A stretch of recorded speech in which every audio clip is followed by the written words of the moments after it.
c'est une histoire qui date d'un peu plus longtemps avec un ami à ma gauche, là, qui date de quelques années, on va dire, et on a toujours émis le souhait, voilà. Les circonstances et les planètes se sont alignées il y a un an, mais on avait déjà un contact depuis un bon moment pour essayer de travailler ensemble. Le travail était fait très correctement jusque-là, donc il n'y avait aucune raison de bousculer les choses. Et quand l'opportunité a été faite, le passage de témoin s'est fait naturellement, et puis on a réussi à construire assez vite des fondations qui sont, j'espère, suffisamment solides pour pouvoir, comme on dit dans le milieu sportif, régater avec les très fortes nations.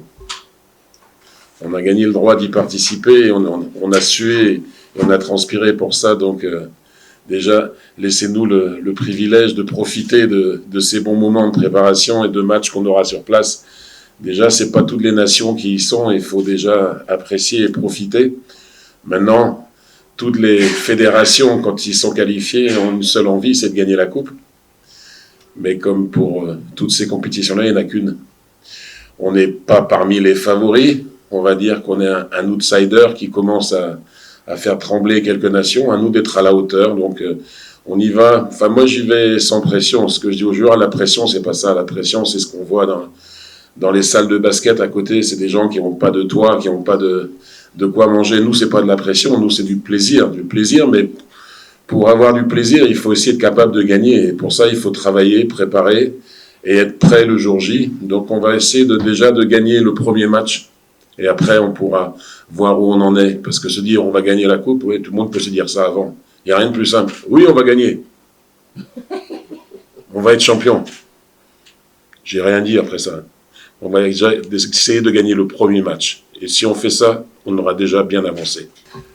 Alors, si on n'était pas déjà sur le dossier de nos adversaires, on ne serait pas très professionnel. Donc, voilà. Après, dans les sélections, il y a toujours la part aussi qu'on ne maîtrise pas, c'est quelle sélection on va amener entre les gens qui sont présélectionnés et les gens qui sont présents effectivement. Il y a souvent une marge. Mais globalement, sur les équipes que nous, on a dans notre pool, on sait les joueurs qui vont être là déjà, donc on a pu le préparer. On a aussi la chance d'avoir, dans le staff, on a intégré, la fédération a fait l'effort d'intégrer un assistant vidéo qui, moi j'ai dit, à toutes les compétitions me permet de bien dormir le soir et de me concentrer uniquement sur les matchs et notre qualité de jeu. Et lui travaille à nous sortir des images de chaque joueur, de chaque play, comme on appelle, c'est-à-dire de chaque mise en place des adversaires, et nous fait gagner un temps très précieux. Et le fait d'avoir professionnalisé le staff et d'avoir amené cet homme supplémentaire pour nous faire gagner du temps, parce que le problème de ces compétitions, c'est qu'on a peu de temps. On joue, on récupère, on rejoue, et les coachs en général dorment très peu, et on a besoin de dormir aussi. Et lui me permet de dormir un peu plus que normalement, et cet élément-là, le manager pourra le garantir aussi, nous a permis d'avancer très vite et de gagner du temps, et peut-être de faire la différence sur les matchs de qualification. Alors, est-ce que ce sera suffisant sur la compétition, la grande compétition? En tous les cas, ce sera un élément important. Et donc, comme réponse, oui, on connaît nos équipes, on attendra de voir les effectifs terminaux de ces équipes, mais en tout cas, on sait que c'est certainement la poule la plus relevée. Mais ce qui veut dire aussi que si on en sort, on peut croiser avec des équipes qui seront peut-être plus à notre portée. Donc, il ne faut pas le voir comme un handicap d'avoir une grosse poule, il faut le voir comme un moyen de se dire que si on sort de là, on peut aller beaucoup plus loin. Oui, ça c'est ce que je vais essayer de doter de la tête des joueurs, c'est le côté émotionnel. Si tu ne joues qu'avec les émotions, tu perds. Donc ça, c'est la première chose. Maintenant, je comprends qu'au niveau du pays, le tirage au sort est fait quelque chose d'assez cruel. Mais nous, on essaiera de faire un match de basket et de battre cette équipe du Rwanda sur le terrain du basket, ce qui est le plus important. Et si on ne joue que sur l'émotionnel, on ne gagne jamais. Par contre, par rapport à Kuminga, évidemment qu'il est le bienvenu, c'est le meilleur représentant du basket congolais. Maintenant, il faut aussi être capable de se dire que s'il ne vient pas, il faut avoir l'équipe la plus opérationnelle possible, parce que moi j'ai connu des sélections auparavant qui ont espéré des joueurs pendant tant et tant de temps, et qui ne s'occupaient pas bien de ceux qui étaient là à travailler tous les jours. Donc moi je respecte les gens qui travaillent tous les jours, et si Kuminga vient, ce sera magnifique, aussi pour l'aura et la vitrine que ça donnera au niveau du basket congolais. C'est ça qui est important. Parce qu'attention, au niveau du jeu, c'est des joueurs qui ont d'autres préoccupations, qui ont d'autres modes de fonctionnement aussi au niveau basket. Après, ce sont des grands basketteurs. Ils n'ont pas besoin de moi pour savoir comment jouer. Moi, je suis juste là pour guider l'équipe le mieux possible. Des joueurs de ce niveau-là ont déjà des qualités individuelles qui sont hors normes. Mais il faut préparer les choses avec les gens qui sont présents et qui peuvent s'engager, et des joueurs qui sont préoccupés par d'autres choses qui sont très, très essentielles pour eux. Hein. C'est des avenirs là on parle de choses qui sont d'un autre niveau. Donc voilà, s'il y a une petite chance qui vienne, on la saisira avec grand appétit. Mais s'il ne vient pas, il faut qu'on soit prêt à se dire que la sélection sera faite avec les meilleurs, les plus opérationnels, au moment où on aura besoin. Parce que là, c'est pareil, les noms, c'est bien, mais il faut que les joueurs soient en forme, il faut que les joueurs soient intégrés à un collectif, c'est pas juste mettre des noms. On l'a vu avec d'autres équipes, on l'a vu avec Paris au football cette année, tu mets des noms, ça sert à rien. Tu mets un collectif, ça sert à gagner. Et pour en terminer avec le Rwanda, ne nous trompons pas de combat. Le combat de notre équipe, à nous, c'est gagner le premier match. Le match du Cap-Vert est aussi important, excusez-moi, pour moi, que le match du Rwanda. Peut-être plus important, parce que si on gagne celui-là, on entre dans la compétition par une porte qui sera grande ouverte. Le Rwanda, on fera tout ce qu'il faut. Ne vous inquiétez pas, hein, jeune homme. Hein. On fera tout ce qu'il faut pour les battre sur le terrain.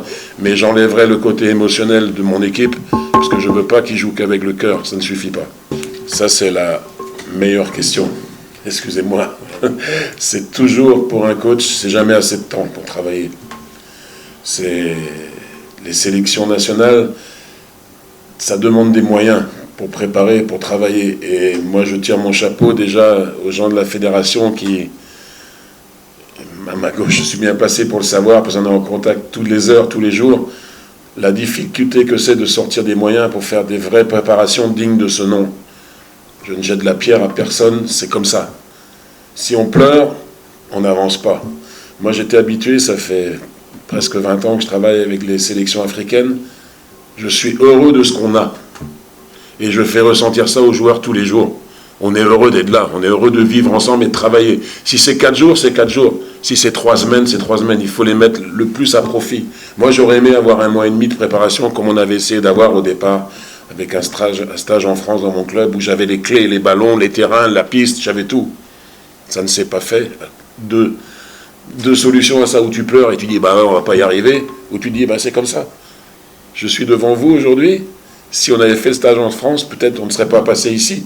Et moi, je suis heureux d'avoir été voir des U16, je suis heureux de voir les journalistes, je suis heureux de voir des jeunes joueurs locaux que je n'aurais peut-être pas vus ailleurs. Ça sert toujours à quelque chose. C'est toujours quelque chose qui permet de grandir et qui permet à des jeunes joueurs locaux de prendre de l'expérience, même s'ils ne sortiront pas avec nous. Parce que pour répondre à votre deuxième question, il y a au moins 5-6 joueurs incontournables qui nous rejoindront directement en Angola. Et là aussi, on aura encore 3 semaines de travail. C'est pas grand-chose, mais c'est déjà beaucoup. À l'échelle d'une fédération qui travaille d'arrache-pied chaque jour, c'est déjà beaucoup. Moi, j'ai eu des préparations d'1 semaine avant des Afro-CAN. Hein. Et ça ne nous a pas empêché de gagner. L'état d'esprit et l'état physique sont aussi importants que le temps de préparation. On n'est pas en club. On est avec des joueurs qui sont normalement aguerris, qui connaissent le basket. Après, c'est une mise en musique, comme on dit. Par contre, si les joueurs ne sont pas en forme et pas prêts mentalement, tu peux faire autant de préparation que tu veux. Hein. C'est pas... voilà. Nous avons quelques joueurs qui ont besoin de travailler physiquement. Et c'est là-dessus qu'on va axer le travail de cette fin de préparation. Oui, à un jour près, j'étais là pour la finale. Je regrette de ne pas avoir été... Mais c'est de ma faute, c'est pas de la faute de la fédération. C'est moi qui n'ai pas pu me libérer. Mais j'aurais adoré venir voir cette finale, mais qui, je l'ai vu à la vidéo, encore une fois, c'est basé plus sur l'émotionnel que sur le basket. Et c'est la problématique quand tu joues devant tes familles, il faut réussir à passer au-dessus de l'émotionnel, mais... c'est compliqué. C'est compliqué pour des jeunes joueurs qui sont ici. C'est un moment de vie qui est passionnant. Alors les critères de sélection, ils sont multiples, mais Pour les joueurs locaux, à chaque fois qu'ils viennent avec nous en sélection, ce que je leur explique, c'est que ce n'est pas de leur fait s'ils n'ont pas le niveau basket pour intégrer la sélection. Ça rejoint la deuxième question. Le niveau du basket local doit augmenter.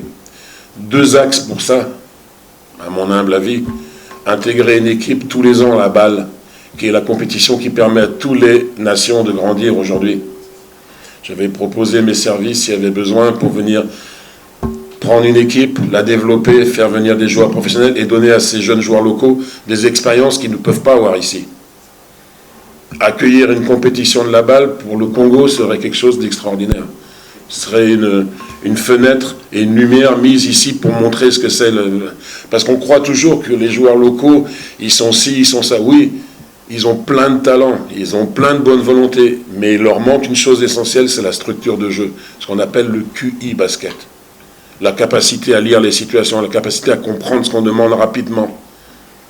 C'est pas leur faute. C'est pas la faute des coachs non plus seulement. C'est comme ça fait partie d'une structure où des championnats réguliers avec des joueurs de haut niveau que tu rencontres tous les week-ends, ce n'est pas la même chose que des gens qui ont les mêmes qualités et les mêmes défauts que toi. C'est comme chez les jeunes. Il faut leur apprendre. Il faut les sortir pour leur donner des expériences. Et même si les joueurs locaux n'ont fait que 4 jours, 5 jours de stage, ils ont déjà appris beaucoup. Et c'est ça qu'il faut faire régulièrement. Même s'ils ne sont pas dans la sélection finale, le fait de sortir, je prends l'exemple de Franck. Première fenêtre, il est venu, espoir, grand espoir ici, il est arrivé, pas sélectionné. Ah, pour lui, c'était le jour le plus triste de sa vie. Mais je comprends, ça aurait été le jour le plus triste pour moi aussi. Il n'était pas prêt, aujourd'hui il est prêt. Et il a eu la patience de se dire, si je ne suis pas pris, c'est pas parce qu'il ne m'aime pas. C'est peut-être parce que je ne suis pas encore au niveau.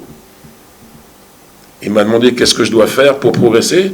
Voilà ce que tu dois faire. Regarde, apprends, essaye de comprendre les manques que tu as. Et aujourd'hui, il est capable d'intégrer non seulement la sélection, mais d'avoir... Parce que ce n'est pas juste être dans la sélection, c'est avoir un rôle dans l'équipe. Et ça, c'est comme ça que tu vas grandir. Mais axe essentiel, avoir une équipe qui joue la balle régulièrement. Et deuxième axe, c'est pour ça que je suis venu voir les jeunes joueurs, c'est mettre des équipes de jeunes qui soient très compétitives. Préparer les futurs U18, les futurs U20 qui seront la future sélection nationale. Habituer les gens à jouer ensemble, avoir un esprit de corps, avoir un esprit de groupe, grandir ensemble. Moi j'ai proposé, on travaille sur un dernier dossier, c'est pas secret, faire sortir des jeunes joueurs pour les faire venir en France pour donner une expérience. Si tu en fais sortir 1, 2 chaque année, dans 4 ans, tu as une sélection qui est comme ça. Donc voilà des axes de travail sur lesquels on va essayer d'avancer et qui, moi, en tous les cas, au-delà de l'Afrocan, qui, moi, me passionne, parce que l'Afrocan, c'est ponctuel. Ces dossiers dont on parle, c'est le développement dans le futur. La balle, c'est le futur de l'Afrique. Les jeunes, c'est le futur de l'Afrique. C'est là qu'il faut travailler. L'Afrocan, c'est un moment où tu peux avoir la gloire si tu gagnes. Mais si tu ne gagnes pas, tu fais quoi? Tu t'arrêtes tout? Non. Au contraire, il faut continuer à travailler pour grandir. Et un jour, tu la gagneras. Je vais recommencer bêtement à vous dire ce que j'ai dit la première fois. Mon seul objectif, c'est de gagner le premier match. Je travaille tous les jours à préparer l'équipe et je travaillerai jusqu'à le 11 août au soir à gagner le match du 12 août au matin ou du 13 août au matin ou du 13 août au soir. Le 13 au soir ou 13 après-midi, peu importe. C'est le seul objectif. On ne peut pas avoir d'autre objectif que ça. Tu ne peux que travailler pour essayer de gagner ton premier match. On n'est pas avec une équipe de club. On n'a pas un championnat qui dure 8 mois, 9 mois. On est 3 matchs pour se qualifier. Sur les 3 matchs, il faut être dans les 3 premiers pour sortir de la poule. Donc, le plus important, c'est déjà gagner le premier. Si tu gagnes le premier, et le Cap-Vert se dit la même chose que nous, si on gagne le premier, on a déjà fait un grand pas. Donc ce match-là va être le match essentiel et la seule chose mentalement auquel il faut préparer les joueurs. On ne peut pas faire autre chose pour l'instant. Et si on fait autre chose, on se trompe. Il ne faut pas avoir peur, il faut juste aller pour gagner ce match-là. Comment on a gagné le Sud-Soudan? Je terminerai par ça. Pas parce qu'on est des génies, pas parce que je suis un génie, mais parce qu'on est arrivé, je leur ai dit, ne les respectez pas. Ne les respectez pas. Et on est rentré, on ne les a pas respectés. Et ils ont été surpris. Deuxième match, ils nous ont respectés. Et ils nous ont fait comprendre qui ils étaient. Donc voilà, on a passé un pas de plus. Aujourd'hui, les équipes dans notre poule, on peut se dire on a une poule difficile. Les équipes qui nous regardent disent on a une poule très difficile. On a déjà gagné ce respect-là. Et pour une nation, c'est déjà un grand pas. Après, il reste tout le reste, qui est la mise en place d'une structure pour pouvoir être là tout le temps. Et ça, c'est un travail que la fédération devra faire. Si je peux y mettre ma patte, ce sera avec grand plaisir. Si c'est avec d'autres, il faut continuer à construire pour grandir. Sinon, tu n'avances pas. C'est où tu te dis toujours, t'as jamais... Les coachs, on n'est jamais satisfait. On dit toujours, on aimerait avoir plus. Mais ça, c'est parce qu'on est un peu crispé toujours. On est décontracté après, nous. Pour moi, l'équipe qu'on aura sera la meilleure qu'on aura pu avoir. On aura travaillé pour ça. Et on fera avec les joueurs qui sont là et on les préparera le mieux possible. L'ajout de ce meneur américain serait peut-être la touche qui manque à l'équipe, c'est un peu de génie, un peu de créativité. On a une équipe qui est très dure, qui est très physique, qui est très disciplinée, qui a un cœur en or. Il manque peut-être, pour une grande compétition, une touche de créativité. Voilà. Lui, il peut amener ça. Et moi, je rêve, on en parle depuis, d'une association, d'avoir deux meneurs entre Malela et ce meneur qui est complètement différent. Si on réussit à avoir ça, messieurs, dames, on aura une équipe qui sera très compétitive. Pour le reste, on a des grands. Quand on fait la liste avec Joe, on regarde toujours, on dit poste 4-5, poste 4-5, poste 4-5, poste 4-5. Ok. Et là, ah ben non, il est 4-5 aussi, lui. Je dis gabarit, physique, tu as ça, beaucoup. Maintenant, il faut former des jeunes à devenir des meneurs de jeu. Ici, tous les jeunes qui jouent, j'étais voir encore le coach Placide, là, ils veulent scorer. On voit les meneurs de NBA, aujourd'hui, c'est des meneurs scoreurs. Donc tout le monde veut marquer.